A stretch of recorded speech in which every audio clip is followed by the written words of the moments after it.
नमस्कार, आप देख रहे हैं इंडिया डेली। मैं हूं आपके साथ कंचन जसवानी। इस वक्त हम दिल्ली में मौजूद हैं आम आदमी पार्टी के वरिष्ठ नेता और दिल्ली सरकार के पूर्व स्वास्थ्य मंत्री सत्येंद्र जैन जी के साथ। बहुत बहुत स्वागत है सर आपका। नमस्कार। कि आपने समय निकाला। मैं आपको पहचान नहीं पाई थी।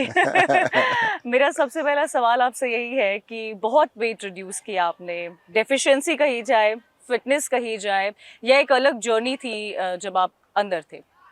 नहीं देखो, वेट लॉस तो इंसिडेंटल था। वो हुआ क्या कि जब मैं जेल गया तो मेरा एक नियम था कि मैं जैन मंदिर जाने से पहले अन्न ग्रहण नहीं करता था। तो कभी सोचा ही नहीं था कि ऐसा भी वक्त आएगा जेल जाना पड़े, तो देयर वाज नो एक्सेप्शन। तो जेल गए तो फिर 1 साल तक मैंने अन्न ग्रहण नहीं किया था। सिर्फ मैं खीरा, टमाटर वगैरह या कुछ फल आते थे, फ्रूट आता था, वो ले लेता। तो उसकी वजह से मेरा 38 kg वेट कम हुआ था। उस टाइम पे आई वॉज वेरी सिक। और मुझे क्या हुआ था, मैं गिर गया था तो मेरी स्पाइन में चोट लग गई थी, तो उसकी वजह सर्जरी भी हुई। But otherwise I am fighting fit mentally and physically both. Jain साहब, मैं आपसे ये भी समझना चाहती हूँ, क्योंकि इतना 18 महीने से ऊपर का वक्त आपने जेल में बिताया है, does it affect you mentally? या बाहर निकलने के बाद कई बार आपको ऐसे थॉट्स आते हैं, या आपकी पर्सनालिटी में कोई चेंज रहा है? जो चीज़ें हम अक्सर लोगों के बारे में पढ़ते हैं या फिल्मों में देखा करते हैं, मैं आपसे उसकी हकीकत समझना चाहती हूँ। क्या क्योंकि आप पूर्व मंत्री रह चुके हैं तो आपको वो वीआईपी ट्रीटमेंट मिलता था, या एक अलग साइड है जो लोग नहीं जानते हैं, जिससे आप भी गुजरे हैं? देखिए, सबसे पहली बात तो ये कहना कि आपकी साइकी पे या किसी भी मन के ऊपर प्रभाव नहीं पड़ता, गलत है। पड़ता है, बट हाँ, रिजॉल्व और ज़्यादा स्ट्रॉन्ग हो गया। जब मैं गया ना, सबसे पहले क्या था कि मुझे 2 चीज़ें बहुत सता रही थी, जिसको उस दिन के आंसर्स निकलने में बहुत समय लगा। गिल्ट था एक तो, कि भाई मेरी फैमिली, वाइफ, बच्चों के साथ इतना बुरा क्यों हो रहा है। भाई ठीक है, मैंने एक रास्ता चुना, और जब चुना था तो लगता था कि शायद आपके साथ कुछ बुरा भी हो सकता है। और अरविंद केजरीवाल जी तो रोज़ कहते थे कि जेल जाने के लिए तैयार रहना। हम कहते अच्छा, कि शुरुआत से ही? शुरुआत से कहते भाई मेरे साथ जुड़े हों, जिस रास्ते पे चल रहे हों, वो देश के जो ट्रेडिशनल पॉलिटिशियंस को पसंद नहीं आएगा, तो आप लोगों को जेल जाना पड़ेगा। शुरू में लगता था कि शायद वो मोटिवेट करने के लिए कहते हैं, पर बाद में लगने लगा था कि नहीं, वो ठीक कह रहे हैं। वो मोटिवेशनल नहीं था सिर्फ, वो हमारे को सतर्क भी कर रहे थे कि भाई इसके लिए तैयार रहो। उन्होंने यहाँ तक भी कहा था भाई अगर उसके लिए तैयार नहीं हो तो फिर अभी छोड़ दो, डोंट गो टू फार, कि भाई बहुत आगे निकलने के बाद फिर मुड़ना वापस हो जाएगा। उस सब के बावजूद भी ये तो पता था जेल जाएंगे, पर कभी ये नहीं सोचा था कि भाई जेल जाएंगे। हमें लगता था भाई जेल जाएंगे 1 महीने के लिए, 10 दिन के लिए, 2 महीने के इतना लिए। लंबा वक्त आपने? तो ये कभी नहीं सोचा था कि भाई जेल जाने का मतलब ऐसा भी हो सकता है कि भाई डेड एंड होगा, जिसका कोई एंड नज़र नहीं आएगा। और उसमें सबसे बड़ा वो लगता है, चलो हमने चुन लिया, हम तो ये करने को तैयार थे। पर ये नहीं सोचा फैमिली के साथ क्या किया। वाइफ थी, बच्चे थे, मेरे बाकी फैमिली मेम्बर्स थे, उनके साथ क्या गुजर रहा है, उनके साथ जो ट्रॉमा था वो एक तो बहुत मुश्किल था। दूसरा मुझे ये लगता था, एक फैक्टर था कि वाई विद मी, मेरे साथ ऐसा क्यों। अरे भाई मेरे ऊपर आरोप लगाना था, झूठे आरोप क्यों लगा रहे हो। कह देते हमने उठा के मार, गोली मरवा देते ना, काम ही खत्म हो जाता। साल ट्रक के नीचे दिलवा देते, खूब होता है, रोज़ होता है, उसमें क्या फ़र्क पड़ता था। वो ऐसे झूठे मूठे आरोप लगा के तुमने किसी के ऊपर आरोप लगा के अंदर कर दिया। तो इन दोनों से चीज़ों से रिकॉन्साइल करने में समय लगा। पहले वाला कि भाई आपको जेल भेजा गया, उसका रिकॉन्साइलेशन जेल में ही हुआ। मैंने जब गलत नहीं किया, उसके बाद तुम जेल आए, सड़क पे आप चलते हो, साइकिल पे आप जा रहे हो, और आपको टक्कर ट्रक से हो जाए, तो अब ये नहीं कह सकते गलती ट्रक की थी, मरना तो आप ही को है। तो इसलिए हो सकता है कि तुम्हारी गलती ना भी हो। अब ट्रक से टक्कर है तो ट्रक तो तुम्हें कुचल ही देगा। तो वो रिकॉन्सिलिएशन हो गई। इन एजेंसीज के बारे में आपका क्या कहना है? सीबीआई हो, ईडी हो, लगातार आम आदमी पार्टी ये आरोप लगाती आई है कि ये भाजपा के लिए काम करती है। हमने आपको देखा, मनीष सिसोदिया को, अरविंद केजरीवाल को, संजय सिंह को देखा, सभी बड़े मंत्री, नेता जो है आम आदमी पार्टी के वरिष्ठ नेता, जिन्होंने बहुत काम किया है, जिन्होंने दिल्ली की तस्वीर बदली है, और इसीलिए शायद दोबारा आप लोगों को इतना बड़ा मैंडेट मिला था, वो सब अंदर थे। आपको क्या लगता है इसका असर कितना जनता पर पड़ा है? क्या आपको लगता है इसका एडवांटेज दूसरी पार्टियों को मिला है? मुझे ऐसा लगता है कि मुझे कहने की आवश्यकता भी नहीं है। सुप्रीम कोर्ट ने रिसेंटली, अभी थोड़े दिन पहले बोला है कि तोता और मैना है, कि तोता मैना की जोड़ी है, और जो सरकार कहती है वो कर देते हैं। ठीक नहीं है, देश के लिए अच्छा नहीं है, लोकतंत्र के लिए अच्छा नहीं, पर है तो है, ऐसा चल रहा है। अब जो चल रहा है तो चल रहा है। अंग्रेज जब थे वो कानून के नाम से हर काम करते थे। उन्होंने जो भी कुछ किया कानून का नाम सामने होता था। आपने धरना किया तो जेल में डाल दिया, प्रदर्शन किया तो जेल में डाल दिया, आपने देश के लिए कुछ भी करा तो उसको देशद्रोह लगा दिया, भगत सिंह को फांसी चढ़ा दिया, कानून से चढ़ाया, इलीगली कुछ नहीं था। तो अभी जो सिस्टम बना लिया इन्होंने, कानून का एक वो ले लिया है कि हमने कानून बना दिया जी, आपकी इंक्वायरी कुछ नहीं होगी, आपको जेल में डाल दिया। पहले फिर चिल्लाते हैं, देखो देखो इतना टाइम हो गया, जमानत नहीं मिली, इसका मतलब ये कल्प्रिट है, किसी चोर है, क्योंकि इसको जमानत नहीं मिली। जमानत मिल जाए तो जमानत ही मिली है, जमानत ही तो मिली है, जमानत ही तो बिल्कुल, मिली हाँ। है, ये बरी तो नहीं हो गए। बरी सिर्फ हो जाए बेल तो, पे बाहर है। बरी हो जाए तो इतने साल अंदर क्यों रह के आए। अभी दरअसल क्या है कि ये हमारे देश का दुर्भाग्य है कि ट्रायल स्टार्ट नहीं हुआ है। मुझे 2.5 साल पहले अरेस्ट किया था, 30 मई को किया था, 30 मई 2022। अभी तक तो ट्रायल स्टार्ट नहीं हुआ। 7 साल हो गए ईडी को इंक्वायरी करते हुए, अभी तक वो सिद्ध नहीं कर पाए, कुछ ट्रायल स्टार्ट नहीं हुआ। तुमने मेरे को 1.5-2 साल जेल में रख लिया। सबके साथ ऐसा किया क्योंकि उनके पास ऐसे कानून की आड़ है जिसको लेकर वो कुछ भी कर सकते हैं। पर ये कह देना कि उसकी वजह से आप कल्प्रिट हो गए, ऐसा कुछ नहीं है। इस देश के अंदर जेल जाने के लिए आपको कोई क्राइम करने की आवश्यकता नहीं है। अगर आप सड़क के दूसरी तरफ है तो आपको कभी भी अंदर किया जा सकता है, वो उनकी चॉइस है। सड़क पे आप चल रहे हैं तो गलती करना जरूरी नहीं, ट्रक वाला चाहे तो आपको अंदर ट्रक के नीचे डाल सकता है, आपको दबा सकता है। वो ट्रक चल रहा है तो ट्रक वाले की चल रही है। ठीक है, कमिंग बैक टू दिल्ली, आपने जो काम, जब आप हेल्थ देख रहे थे तो बहुत काम किया है आपने। मोहल्ला क्लिनिक एक ऐसा कॉन्सेप्ट दिल्ली की तरफ से आया था जिस पर इंटरनेशनल लेवल पर भी पेपर्स पब्लिश्ड हुए हैं, कई और राज्यों ने भी इसको अपनाने की कोशिश की है। लेकिन आज मोहल्ला क्लिनिक का क्या स्टेटस है? क्या आपको लगता है कि जिस इंटेंशन के साथ या जिस तेज़ी के साथ आप लोगों ने शुरू किया था, आज आपकी सरकार ने उतना कर दिखाया है? क्या लोगों को उसका बेनिफिट मिल रहा है? साथ ही मैं उन तमाम दिल्ली के गवर्नमेंट हॉस्पिटल्स का भी जिक्र करना चाहूँगी जहाँ पर फार्मेसी में कई बार ऐसा देखा गया है कि मेडिसिन नहीं होती है, किसी चीज़ का इंजेक्शन लगना होता है तो उसकी अवेलेबिलिटी नहीं होती है। तो इसकी कंप्लेन अगर किसी व्यक्ति को करनी हो तो वो आप तक, नेताओं तक कैसे पहुंचे? ऐसा है कि मोहल्ला क्लिनिक जो है लगभग 700 के करीब, 700 से ज़्यादा मोहल्ला क्लिनिक दिल्ली में ऑलरेडी रनिंग है। एक साल में 2 करोड़ लोग मोहल्ला क्लिनिक में अपना इलाज कराने के लिए जाते हैं। वहाँ पर क्वालिफाइड डॉक्टर हैं, दवाइयाँ मिलती हैं, टेस्ट होते हैं। टेस्ट लगभग 365 टेस्ट, 365 टेस्ट किए जाते हैं। मैं आपको भी इनवाइट करूँगा, कभी जाइएगा मोहल्ला क्लिनिक में। जो टेस्ट आपके हॉस्पिटल में नहीं होते होंगे वो सारे होते हैं वहाँ पर। और उसके लिए भी हमने क्या किया हुआ है कि हम बड़ी प्राइवेट बहुत बड़ी लैब्स हैं उनसे कराते हैं। एक उसमें है रेनबेक्सी लैब है और एक लैब और है, उनसे हम टेस्ट कराते हैं ताकि कोई ये ना कहे कि ये तो ऐसे ही कर देते हैं जी। जैसे कई लोग ये भी कहते हैं प्राइवेट से क्यों कराते हो जी, दवाइयाँ भी हम प्राइवेट से खरीदते हैं। अब ये कह देना कि प्राइवेट से कुछ नहीं करेंगे, प्राइवेट भी हमारे देश का ही पार्ट है, वो अलग नहीं है। अगर हम प्राइवेट से कोई सर्विसेज लेके जनता को फ्री में दे रहे हैं, दैट इज़ आवर ड्यूटी। अगर दवाइयाँ हम कहने लगे तो हम दवाइयाँ बनाएंगे तो हम बना नहीं सकते, गवर्नमेंट की कैपेसिटी नहीं है, तो गवर्नमेंट की ऐसी बैंडविड्थ नहीं है। हम उसको सारे टेस्ट कर रहे हैं, आज तक कभी ऐसा नहीं हुआ मेरे सामने आया ये कि इतने सारे टेस्ट क्यों करने हैं। मैंने भी डॉक्टर जो भी चाहे उसको करवा दो, अगर उसके टेस्ट नहीं होंगे फिर अस्पताल जाएगा। भाई मोहल्ला क्लिनिक में गए, आधे पेशेंट को तो हॉस्पिटल इसलिए जाना पड़ता है कि उनके टेस्ट नहीं होते, डायग्नोज नहीं हो पाता कि क्या हुआ है। अगर टेस्ट सारे वहीं पर हो जाएंगे तो उनको नहीं जाना पड़ेगा। मेरे हिसाब से तो मोहल्ला क्लिनिक बहुत अच्छा चला है। थोड़ी बहुत दिक्कत पीछे आई थी जब सबको अरेस्ट कर लिया, सबको अंदर कर दिया, तो उसकी वजह से दवाइयों में टेस्ट स्टार्ट हो गए हैं फिर से। कुछ दिनों के लिए उनकी पेमेंट नहीं की गई थी कंपनीज़ की, तो वो टेस्ट होने शायद दिक्कत आ रही थी। अब स्टार्ट हो गए and they are running fairly, but expansion जो है उसको डेफिनेटली हमारा टारगेट 1000 का है, उसको बढ़ाएंगे और कराएंगे। और सफाई को लेकर जैसे कि मेरी आपसे बात हो रही थी, आप कह रहे थे वायु सबसे इम्पोर्टेंट चीज़ है। आपको क्या लगता है सर, क्योंकि अभी देखिए आप, दिवाली आने वाली है, छठ होने वाली है, यमुना की तस्वीर एलजी साहब लगातार शेयर कर रहे हैं, बीजेपी की तरफ से अलग अलग टिप्पणी की जा रही है। आपको क्या लगता है कि क्या दिल्ली सरकार ने, चाहे वो गाजीपुर हो या फिर यमुना हो, इसके सफाई में क्या चूक हुई? क्या हम पीछे रह गए? क्या आम आदमी पार्टी को लगता है कि आने वाले, क्या कोई टाइम बैंड है कि आने वाले इतने समय तक हाँ उसमें कामयाबी मिल पाएगी? पहले तो मैं इसमें थोड़ा सा डिस्टिंक्शन चाहूँगा कि एलजी साहब को और बीजेपी को सभी लोग एक मान के चलते हैं। वैसे है भी एक और मानते भी एक हैं, पर ये डिस्टिंक्ट है, होना नहीं चाहिए, ये गलत है। भाई एलजी सरकार के पार्ट है, दिल्ली सरकार के पार्ट है, वो बीजेपी के पार्ट नहीं है। अगर वो बीजेपी ट्वीट कर रही है और वो भी ट्वीट कर रहे हैं, वो फोटो शेयर कर रहे हैं, वो भी फोटो शेयर कर रहे हैं, बीजेपी दिल्ली सरकार की बुराई कर रही है, वो भी दिल्ली सरकार की बुराई कर रही है, तो ये नहीं होना चाहिए। LG is part of Delhi government. Delhi government के लेफ्टिनेंट गवर्नर हैं, वो बीजेपी के लेफ्टिनेंट गवर्नर नहीं है, तो ये डिस्टिंक्शन होनी चाहिए। उनको दिल्ली सरकार से लड़ना नहीं चाहिए, दिल्ली सरकार के साथ मिलकर काम करना चाहिए।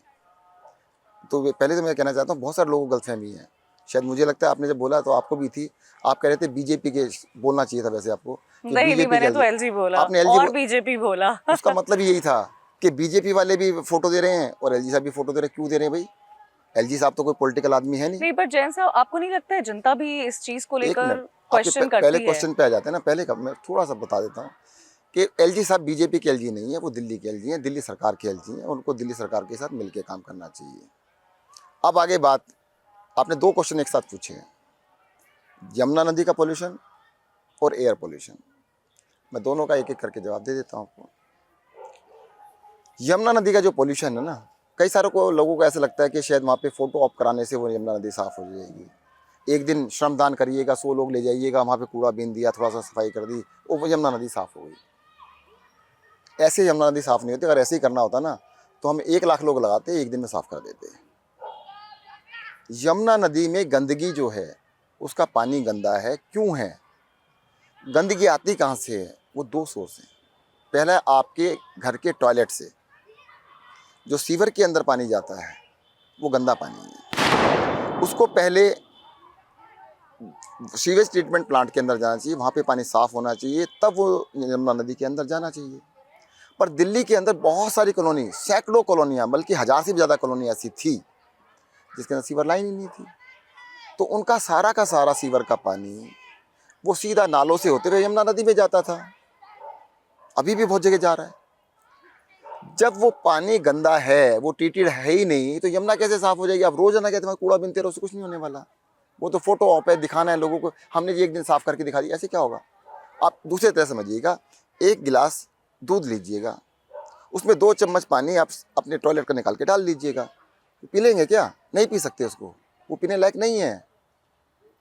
अरे भाई, टॉयलेट का जो पानी है, सीवर का पानी, उसको साफ़ करेंगे तभी यमुना साफ़ होगी। उसके लिए हमने स्पेसिफिक टारगेट बनाए हैं, उसको हमने काम स्टार्ट किया। अरविंद केजरीवाल ने कहा था हम यमुना को साफ़ कर देंगे, बीजेपी ने नहीं कहा था। हमने कहा हम यमुना को साफ़ करेंगे, हमने खुद कहा ना, उसके ऊपर हमने काम स्टार्ट किया। दिल्ली के अंदर जितनी भी कॉलोनियाँ लगभग 1000 के करीब थी, सब के अंदर सीवर लाइन डाल दी। अरे 70 साल में नहीं डली थी, हमने डाल दी ना, काम किया ना। अब वो कह रहे सीवर लाइन डल गई तो क्या हुआ? पानी तो पूरी, देखो मैं आपको बता देता हूँ, पानी 100% गंदा है या 90% गंदा है। अगर आपके पानी के एक गिलास में 10 चम्मच पानी डाल दो सीवर का, या 1 चम्मच डाल दो, गंदा तो गंदा है। या तो यमुना साफ़ है या गंदी है, बीच में कुछ नहीं है। अचानक एक दिन आपको पता लगा कि साफ़ हो गई है, जब जैसे काम कंप्लीट होगा वो एक दिन साफ़ हो जाएगी, तुरंत साफ़ हो जाएगी। अभी हम कम, देखो पॉल्यूशन कम हुआ है, 10 चम्मच की 5 चम्मच हो गया उसमें, पर गंदा तो है ना, उसको मैं कैसे कह दूँ साफ़ हो गया है? अगर आप मैं कहने लगूँ कि नहीं यमुना साफ़ हो गई है, मैं झूठा हूँ। मैं कह रहा हूँ मैं यमुना को साफ़ कर रहा हूँ, it will take some time more, और जो टेक्निकली करना पड़ेगा, तरीके से करना पड़ेगा। हम सीवर लाइन डाल दी सारी, तो सारा पानी एसटीपी में जाएगा। दूसरी गंदगी का कारण एक और भी है, कुछ पानी 105 MGD बादशाहपुर ड्रेन से होते हुए, नजफगढ़ ड्रेन में होते हुए दिल्ली की यमुना नदी में गिरता है, वो गुड़गांवा से आता है, उसमें इंडस्ट्रियल वेस्ट भी होता है। ऐसे ही सोनीपत की जो इंडस्ट्रीज है, उनका इंडस्ट्रियल वेस्ट DD3 नरेला की तरफ से होते हुए, नाले से होते, सप्लीमेंट्री ड्रेन से होते हुए दिल्ली यमुना नदी में आता है। इधर शादरा ड्रेन के अंदर 50 MGD 55 MGD water sewage water, उसका इंडस्ट्रियल वेस्ट, वो यूपी से आता है, वो भी यमुना नदी में आ जाता है। अब 2 तरीके हैं, या तो हम उनसे लड़ते रहें कि ये आप साफ़ करो, आप साफ़ करो, उनको क्या चिंता है, उनसे तो कोई पूछेगा नहीं। आपने मुझसे तो पूछ लिया, एक प्रोग्राम वहाँ भी जाके कर लो कि भैया गंदा पानी क्यों जा रहा है, यमुना में जाता है। तो हमने लास्ट में डिसाइड किया कि जो मर्जी करें हम साफ़ करेंगे। हमने प्लान बना लिया कि जितना भी पानी दिल्ली में आया उसको सारे को डाइवर्ट करेंगे, पहले हम STP के अंदर लेके जाएंगे, उसको साफ़ करेंगे, तब दिल्ली की यमुना नदी में गिरने देंगे। सारे पे काम चल रहा है और जल्दी उसको कंप्लीट कर देंगे। और देखो, एक सर्टिफिकेट तो अभी 1-2 दिन पहले बीजेपी के अध्यक्ष ने हमें दिया है, उन्होंने यमुना नदी के अंदर डुबकी लगा के दिखाई। आज से 5 साल पहले तो नहीं लगाई, 4 साल पहले नहीं लगाई, 1 साल पहले, अब लगाई ना, अब थोड़ी हिम्मत हुई। मैं ये नहीं कह रहा यमुना नदी साफ़ हो गई है। अगर पानी बहुत गंदा होता तो बेहोश हो जाते, बेहोश तो नहीं हुए वहाँ पे। मैं बताता हूँ, 5 साल पहले गया था मैं यमुना नदी में, तो मैंने कहा भाई अंदर तो नहीं घुस सकते, तो मैंने नाव में बैठे, नाव से क्रॉस किया, नाव में बैठे बैठे बेहोश होने लायक थे, और वो तो डुबकी लगा के भी वो बेहोश नहीं हुए। तो कुछ तो साफ़ हुई है, कुछ नहीं, काफ़ी साफ़ हुई है, और जल्दी पूरी तरह साफ़ हो जाएगी। दिल्ली की बात करते हैं। दिल्ली में जिस तरह से स्कूलिंग रही है सर, जिस तरह से सत्येंद्र जी मैंने देखा है गवर्नमेंट स्कूल्स की कायाकल्प एकदम बदल गई है, काफ़ी अच्छे हो गए हैं, एजुकेशन सिस्टम में काफ़ी बदलाव आया है। कई बार आपको भी देखा गया वहाँ पर चाहे हॉस्पिटल्स हो, गवर्नमेंट स्कूल्स हो, मोहल्ला क्लिनिक हो, बिजली हो, पानी हो, वाईफाई हो, कैमरा हो, सीसीटीवी हो, ये वो तमाम चीज़ें हैं जिस पर आप लोगों ने काम किया है। और क्या आपको लगता है यही वो मुद्दे होते हैं जिस पर दिल्ली की जनता आपको दोबारा वोट दी थी, दोबारा आप मैंडेट में आए थे? क्या आपको लगता है कि जो वादे आपने किए थे आप उस पर सफल उतरे हैं, और ये वो तमाम चीज़ें हैं जिससे दिल्ली की जनता जो है वो अट्रैक्ट होती है, क्योंकि ये सारे विकास के मुद्दे हैं? देखो, आपने सब कुछ काफ़ी चीज़ें बता दी हैं कंचन जी। जब हमने अपना एजेंडा बना रहे थे ना, उस एजेंडे के अंदर हमने बाकी पॉलिटिकल पार्टीज़ के मैनिफेस्टोज रखे, उनकी डिमांड्स रखी, जनता के सामने क्या वादे रखते हैं वो रखे, चेक करने बैठे, तो वहाँ पे हमें बिजली नहीं मिली। हमने कहा बिजली 24 घंटे आनी चाहिए, तो वादा होना चाहिए भाई। कहीं हमें ऐसा नहीं मिला कि बिजली का रेट हाफ होना चाहिए या बिजली माफ़ होनी चाहिए। उनके एजेंडा में कहीं पानी नहीं मिला। हमने कहा तो बेसिक है भाई, पानी भी बेसिक ही आता है। कहीं शिक्षा का नाम नहीं मिला, तो शिक्षा को हमने रखा। कहीं हमारे स्वास्थ्य बीच में नज़र नहीं आया, वो हमने रखा। आपके लिए देखो, एक छोटी सी चीज़ बताऊंगा मैं। 2015 या 2014 में जब हमारी पहली बार सरकार बनी, उससे पहले आपने कभी भी एक भी अगर कोई भी बहस की हो दिल्ली के पोल्यूशन पे, आपका चैनल छोड़िए, किसी भी चैनल ने की हो, आप मुझसे शेयर कीजिए, मुझे दिखाइएगा कि 10 साल पहले हमारी सरकार हमने मुद्दा बनाया उसमें। कोई भी हेडलाइन, किसी भी अखबार की हेडलाइन दिखाइएगा, पोल्यूशन को किसी ने मुद्दा बनाया, हमने बनाया। हमने कहा दिल्ली के अंदर जो जो हमारे साथ प्रॉब्लम्स हैं उनको पहले ओपन में लेके आओ। अरे जब हमारे को कोई बीमारी है उसको माने तो सही, तभी तो ठीक करेंगे। हमने कहा कि हमारी शिक्षा व्यवस्था में बहुत प्रॉब्लम है, हमारे हेल्थ सिस्टम में बहुत सारी प्रॉब्लम्स हैं, उसको मानो तो सही भाई, है ना, हम ठीक करेंगे। तो हमने सबको ओपन में लेके आए, हमने उनको ठीक करना स्टार्ट। जनता ने कहा देखो ईमानदारी से कर रहे हैं। मैं ये नहीं कहा, हमने कहा यमुना नदी साफ करेंगे और हम 5 साल में करेंगे। चलो 5 में नहीं, 7 में हो जाएगी ना, हो जाएगी ना। 50-60% कर दी। अरे भाई जनता को पता है डिले होने का कारण क्या है। कोरोना आ गया, लॉकडाउन लग गया, 2 साल तक सब कुछ बंद रहा, तो डिले तो होगा ना। उसके बाद इन्होंने क्या किया, सत्येंद्र जैन को अरेस्ट कर लो, अरविंद केजरीवाल को अरेस्ट कर लो। उसके बावजूद भी हम कर रहे हैं काम। मैं ये नहीं कह रहा कि हम जीरो पे हैं। अरे भाई हमने कहा 100 नंबर लेके आएंगे, 100 में से, ठीक है। अभी तक हमारे 50 या 60 नंबर आए हैं, जीरो तो नहीं है। अरे दूसरे वाले 10 नंबर की बात करते हैं, 10 में से जीरो लिया, क्या उनकी बात छोड़ो, वो तो नालायक हैं। अरे उन नालायकों के 1-2 नंबर आए हैं, हमारे 50-60 आए, उनसे तो अच्छे ही हैं। हम भरोसा कर सकते हो हमारे ऊपर, हम 100 पे भी पहुंच जाएंगे, हम कर देंगे। उन पे भरोसा है क्या? कि उनसे तो कोई भरोसा ही नहीं है, मैंने फिर उनकी बात ही क्यों कर रहे हैं। मैं आपको छोटी सी बात और बताऊंगा, जनता हमें वोट क्यों देगी। जनता को ना नेगेटिव पॉलिटिक्स पसंद नहीं है, वो चाहती है तुम काम करो, अच्छा करो। अरे भाई हमसे अच्छा तुम करो। दिल्ली की कोई एक बस मान लेते हैं, उस बस के ड्राइवर है अरविंद केजरीवाल, दिल्ली की बस चला रहे हैं, सब लोग बैठे हैं उसके, बीजेपी वाले भी हैं, सब लोग हैं। अब बीजेपी वालों को क्या कहना चाहिए था कि हमें ड्राइवर बनाओ, जनता से बोलो हम अरविंद केजरीवाल से ज़्यादा अच्छी बस चलाएंगे। कहते हमें तो बस चलानी नहीं आता, हम कैसे कहते ड्राइवर बनाओ। कहते हमें ये काम आता है। कहते क्या, हम बस के ब्रेक फेल कर सकते हैं। तो ये ब्रेक फेल करने चले तो वो जनता उसको ड्राइवर बनाएगी? कभी भी कभी नहीं बनाएगी। कहते भैया ये तो दूसरों के ब्रेक फेल कर रहे हैं, अपने कौन सा चला लेंगे, ड्राइवर गाड़ी तो आती नहीं चलानी इनको। इनको क्या करना चाहिए, तो गाड़ी चलानी सीखते। कहते हम इनसे अच्छी चलाएंगे तो शायद जनता मौका दे देती। हर चीज़ में नेगेटिव पॉलिटिक्स। अच्छा सत्येंद्र जी, मैंने इतने इंटरव्यूज़ लिए हैं, मैंने कई बार नेताओं को सुना है कि वो विपक्ष पर कई तरह की टिप्पणी करते हैं। मैं इतनी देर से आपसे सवाल पूछ रही हूँ, लेकिन एक भी दफ़ा ऐसा नहीं हो पाया है कि आपने, जैसे आप नेगेटिव पॉलिटिक्स की बात करें, कि आपने कोई नेगेटिव पॉलिटिक्स की है। ये कहाँ से आता है एक लीडर में? नहीं देखो, ये क्वालिटी है जो मैं जिसका जिक्र करना नहीं मैं चाहूँगी। लीडर अपने आप को नहीं मानता। मैं तो ये मानता हूँ कि देखो हमें लगा, मैं अकेला नहीं हूँ, ऐसे देश के अंदर लाखों लोग हैं, लाखों से ज़्यादा हैं जो देश को कहीं का कहीं ले जाना चाहते हैं। मैं उनमें से एक था। सच बताऊं, मुझे लगता था कि इस देश के लिए अगर हम पढ़े लिखे लोग, इंटेलिजेंट लोग कुछ नहीं करेंगे तो देश का करेगा कौन। सबको मौका होता है, जवानी में मैं भी आर्किटेक्ट था, मेरी वाइफ भी आर्किटेक्ट थी, हम दोनों ही कहते विदेश चले जाते। मैंने सारे भाग जाएंगे तो इस देश को आगे कौन लेके जाएगा।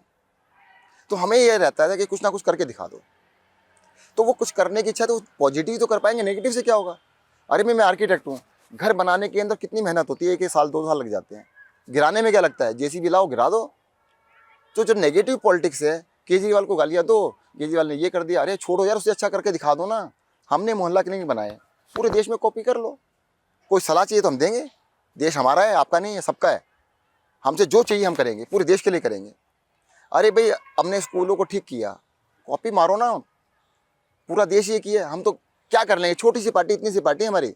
हमने दिल्ली में और पंजाब में सरकार बनाई है ना, तो हम सबको बता तो रहे हमने अच्छा किया, तुम हमारी चीज़ हमसे कॉपी कर लो, तुम अच्छा करो हम तुम्हारी कर लेंगे, हम कौन सा मना कर रहे हैं।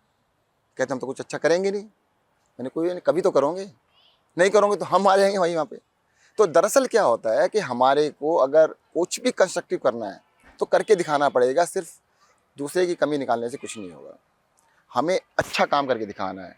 देखो जब सबसे पहले हम आए थे, सबसे बड़ा आरोपी लगता था पैसा कहाँ से आएगा, एक ही पॉइंट था। केजरीवाल तो ऐसे ही बोल रहा है, पैसा कहाँ से लेके आएगा, पैसा कहाँ से आएगा। हमने सब कुछ करके दिखा दिया। दिल्ली में हमने फ्री बिजली कर दी, फ्री पानी, दवाई फ्री, पढ़ाई जैन साहब फ्री। उसका पैसा कहाँ से आया? अरे इसी जनता ने दिया। जनता जो टैक्स देती है, देखो जनता को गलतफहमी रहती है, जो इनकम टैक्स देती है वही टैक्स होता है, वो इतना होता है, बाकी टैक्स इतना होता है। अगर आप साबुन की एक टिक्की लेते हैं, माचिस की एक डिब्बी लेते हैं, उस पर भी टैक्स लगता है। तो हर इंसान, सबसे गरीब है जो, वो भी टैक्स देता है। तो हर आदमी टैक्स दे रहा है, उन्हीं के टैक्स के पैसे से है। जो भी हम कर रहे हैं आप ही के पैसे से कर रहे हैं। ये इस तरह से होता है जैसे आपके मोबाइल फ़ोन है ना, ये 2 तरह चलता है, प्रीपेड एंड पोस्टपेड। प्रीपेड में आप जाके पहले पैसे दे देते हो। ऐसे जनता क्या करती है, पहले एडवांस में सरकार को टैक्स दे देती है। अब ये नेता लोग क्या कहते हैं, जो भी कुछ करेंगे पैसे लगेंगे। अरे यार टैक्स दे तो दिया एडवांस में, हर चीज़ के पैसे किस बात के मांग रहे हो आप। आप अपने पड़ोस की दुकान पे जाओ और लाला को जाके 1 महीने के दूध के पैसे जमा करा दो, और बेटा जाए दूध लें, पैसे दो, फ्री में दे रहा हूँ। यार पैसे पिताजी ने दिए हैं, एडवांस दिए हैं, आपने टैक्स दे रखा है। उस टैक्स को पहले आपसे टैक्स ले लेंगे, फिर क्या टोल लगा देंगे, हम फ्री में नहीं चलने देंगे। और जनता के दिमाग में घुसा दिया फ्री कुछ नहीं हो जाए, फ्री में। अरे यार कमाल हो गया, हमने कोई नया टैक्स लगाया क्या, हमने कोई टैक्स नहीं लगाया। हमने कोई लोन लिया, नहीं लिया।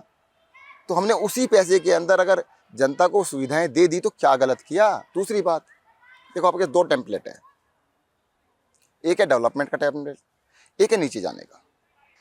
दुनिया के अंदर 2 तरह के देश हैं, डेवलप्ड कंट्रीज और अनडेवलप्ड कंट्रीज, या डेवलपिंग जैसे कहते हैं। डेवलप कंट्रीज का सबका टेम्पलेट एक है।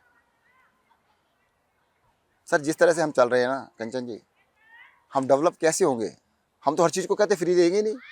आप स्वीडन देखो, डेनमार्क देख लीजिएगा, लंदन देख लीजिए, यूके देख लीजिएगा, फ्रांस, जर्मनी, कोई भी देख, कोई भी डेवलप्ड देश देखो, वहाँ पे सबसे पहले quality education, quality health care वहाँ के लोगों की फ्री होती है। तो फ्री की रेवड़ी है क्या, वो बेसिक है भाई, सरकार का काम है ये। कहते free health care, free education, साथ में बेसिक लाइफ सपोर्ट, ये 3 चीज़ें देते हैं सबको। अरे उसी को तो हम कॉपी कर रहे हैं। अब तो हमारे को देखो कॉपी करने के लिए सुना है अमेरिका में भी बात चालू हो गई है, वो भी कह रहे हैं कि हम भी फ्री बिजली देंगे। तो इसका हम गलत थे क्या। अच्छा जैन साहब, क्या इतना जज्बा, काम को लेकर ऐसी सोच रखना, आर्किटेक्ट फील्ड से बिलोंग करना, आप बता रहे हैं आपकी धर्मपत्नी ने भी आर्किटेक्ट में ही पढ़ाई की है, आप दोनों ने साथ में की है। क्या ये सारी चीज़ें, क्या देश के लिए, क्या जनता के लिए काम करना, क्या आपका मनोबल जब आप जेल में थे तो डगमगाया नहीं? क्या बाहर आके आपकी सोच भी ऐसी थी जैसी एक वक्त पर थी, जिस तरह की बातें आप कर रहे हैं? नहीं, मैं एक्सेप्ट करूँगा। जब शुरू में गए ना, शुरू में बहुत लगा कि भाई मेरे साथ ऐसा क्यों हुआ, ऐसा कैसे हो सकता है। बट समय के मेरे साथ, मैं बताया सबसे बड़ा हथियार में, मतलब जो भी रीज़न रहा कि जो मैंने अन्न ग्रहण नहीं किया ना, तो उससे मेरा आत्मबल बहुत बढ़ गया। मैंने कहा यार जब मैंने कुछ खाना नहीं, तो मैंने कहा मेरे को प्राण तक जाने की नौबत आ गई, तो मैं डरना किस बात का है। फिर मैंने बहुत सारी किताबें पढ़ी, अपने देश के महान, मैंने महात्मा गांधी की सारी किताबें पढ़ दी होगी, कितनी किताबें पढ़ी। मैंने कहा अगर उन्होंने कौन से पाप किए थे, उन्होंने कौन सा गलत काम किया, वो भी जेल गए थे भाई, उन्होंने कोई ऐसा गलत काम तो नहीं किया था। तो गलत काम अगर उन्होंने किया तो मैंने भी किया है। अगर मेरी सोच है मैं देश को आगे ले जाना चाहता हूँ, तो इस राजनीति के अंदर जो देश की राजनीति चल रही है उसके अंदर वो सूट नहीं कर रही, मैच नहीं कर रही है। वो ये कहते हैं कि जनता को मूर्ख बनाओ और शासन करो। पैसा नहीं है, सबसे पहला उनका डायलॉग एक ही होता है, पैसा नहीं है। आपको एक छोटा सा केजरीवाल इकोनॉमिक्स का मैं एग्जांपल देता हूँ पैसे का। दिल्ली में हम बिजली फ्री देते हैं और सबसे कम पैसा खर्च करते हैं बिजली के ऊपर। देश के अंदर सबसे कम पैसा 4%, हम अपने बजट का सिर्फ 4% पैसा खर्च करते हैं, यानी 100 रुपये में से 4 रुपये खर्च करते हैं बिजली के ऊपर। देश का कोई राज्य ऐसा नहीं है जो इतना कम पैसा खर्च करता हो। बाकी राज्य खर्च करते हैं 10% से 15%, यानी अपने बजट का 100 रुपये अगर खर्च कर रहे हैं बजट में, तो 10 रुपये से लेके 12 रुपये 15 रुपये खर्च करते हैं बिजली के ऊपर।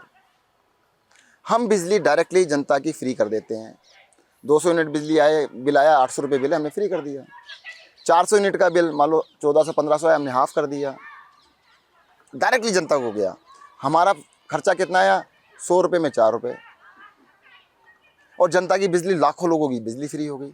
एक है ये वाला तरीका, ये पढ़े लिखे लोगों का या देश का जज्बा रखने वालों का मॉडल है, अरविंद केजरीवाल का मॉडल है। दूसरा मॉडल जो 12% खर्च कर रहे हैं, 100 रुपये में से 12 रुपये खर्च कर रहे हैं, 15 रुपये खर्च कर रहे हैं, 10 रुपये खर्च कर रहे हैं, वो क्या करते हैं? कंपनी को घाटा हो गया जी, ठेकेदार को घाटा हो गया है जी, हम उसको 10,000 करोड़ दे रहे हैं जी। अगर सोचिएगा, अरविंद केजरीवाल ने एक इंडिविजुअल को 600 रुपये बिजली के माफ़ किए, तो क्या उसमें से 100 रुपये अरविंद केजरीवाल के पास जाएंगे? पॉसिबल ही नहीं है। पर अगर किसी को 5,000 करोड़ रुपये घाटे के रूप में मिलेंगे, तो इस देश के पॉलिटिशियन इतने शरीफ तो नहीं लगते कि वो 5,000 करोड़ रुपये ऐसे ही दे देंगे। कुछ तो लेते ही होंगे ना। अब कितना लेते होंगे, आप पत्रकार हैं, पता कर लीजिएगा। तो ये इकोनॉमिक्स का हम जनता को बता रहे हैं, तो इन नेताओं को पता लग रहा है कि यार ये तो सारा खेल ही ख़राब कर देंगे। इनका क्या है, ये तो आए हैं, चले भी जाएंगे। देखो हमारी जो टॉप लीडरशिप है, कोई पॉलिटिक्स में हमारा परिवार का सदस्य नहीं आएगा। मैं जेल में था, कई लोगों ने कहा होगा, मेरी वाइफ को कहा कि अगर जैन साहब बाहर नहीं निकलेंगे तो आप लड़ लेना, या भाभी जी आप अभी से तैयारी कर लो, आप लड़ लेना। वो कहती है देखो मैंने उनको रोका था, नहीं रुके, कोई बात नहीं, पर ऐसा नहीं हो सकता कि इसको हम पॉलिटिक्स को अपना प्रोफेशन बना लें, बिजनेस बना लें। सवाल ही नहीं उठता। आपके सामने मैं एक छोटी सी चीज़ बताऊँगा इसी बात से रिलेटेड। मैं इंटरिम बेल पे बाहर था, अरविंद केजरीवाल जी को अरेस्ट करने की बात चल रही थी, बिल्कुल पक्का लग रहा था अरेस्ट करेंगे। तो मैंने अरविंद जी से कहा कि आप ना सुनीता केजरीवाल को सीएम डिक्लेयर कर दो। तो उनका एकदम से जवाब क्या था, 1 सेकंड भी नहीं लगाया, कि सत्येंद्र ये करने नहीं आए हम, कभी नहीं करूँगा कुछ भी हो जाए। तो यही करने नहीं आए थे। इन नेताओं को पता है कि ये आए हैं क्योंकि इनका आगे का कोई वो नहीं है, इनको अपने पुस्तकों को सेट कर रहा है। अगर बिजली का हमने ये मॉडल दिया, सारा देश कॉपी क्यों नहीं कर रहा? ठेकेदारों को पैसा क्यों दे रहे हो तुम? कंपनीज को पैसा क्यों दे? जनता को दो ना, जनता की बिजली फ्री हो जाएगी। कहते पर जनता हमें पैसा नहीं देगी। देखो ये पैसे से सत्ता, सत्ता से पैसा, इसी का खेल चल रहा है। अरविंद केजरीवाल ने उनको सारे भाषण उठा के देना, यही के तो कहते थे वो। उन्होंने ये भी कहा था कि जब इस दलदल में उतरेंगे ना साफ़ करने के लिए, तो ये आप ही के ऊपर कीचड़ उठा लेंगे। अब डर किया तो घर बैठ जाओ, हम मैदान खाली छोड़ के नहीं जाएंगे, लड़ेंगे। अरे जब मैंने कोई गलत काम नहीं किया तो मुझे किस बात की शर्म है? शर्म उनको आए जिन्होंने मेरे साथ गलत काम किया है। यानी कि आम आदमी पार्टी परिवारवाद का थप्पा अपने पे नहीं लेना चाहती, क्योंकि आपने सुनीता केजरीवाल जी का जिक्र किया। जब अरविंद केजरीवाल जेल में थे और जिस तरह से वो मीडिया के सामने आ रही थी, बहुत ही प्रोमिनेंट पर्सनालिटी के तौर पर आई थी, और ये कयास लगाए जा रहे थे कि हो सकता है जब अरविंद केजरीवाल ने इस्तीफा दे दिया हो कि आतिशी की जगह, आतिशी का भी नाम लगातार आ रहा था लेकिन सुनीता केजरीवाल का भी नाम सामने आ रहा था। अब वो क्लैरिटी आपसे मिली है कि ये थॉट है आम आदमी पार्टी का।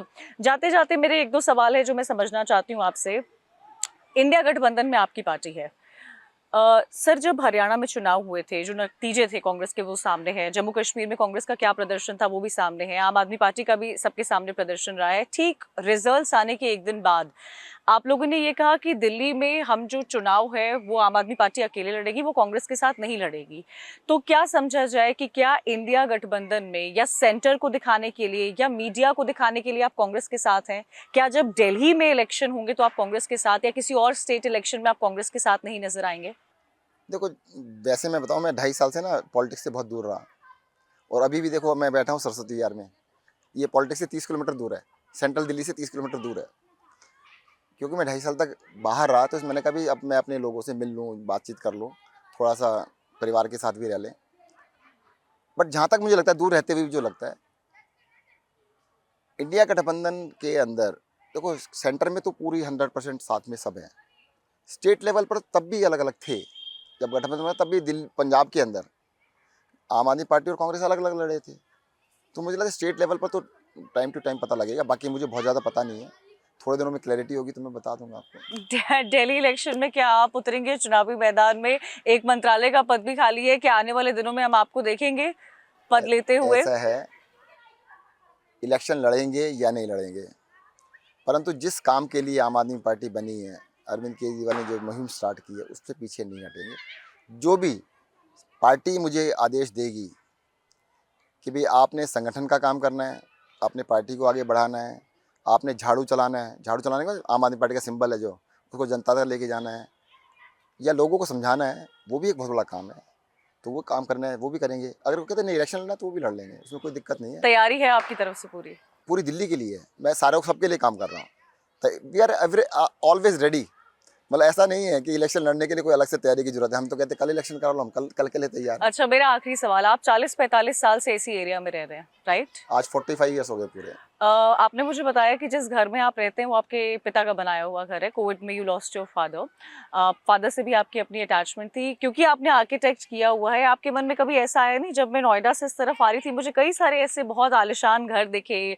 मैंने देखा, एक होता ना कि हम अपना घर बनाएंगे, क्या आपकी अटैचमेंट है उस घर से? क्या आर्किटेक्ट करके भी, जहाँ हमने आपको हॉस्पिटल स्कूल्स के इंफ्रास्ट्रक्चर पर इतना काम करते हुए देखा है, क्या घर के बारे में आपने कभी सोचा नहीं? मुझे पता क्या लगता है, इंसान को ना इस जीवन के अंदर इच्छाएं तो कितनी भी बढ़ा लो, वो तो कोई लिमिट होती नहीं है। पर खाना 2 रोटी खानी होती है।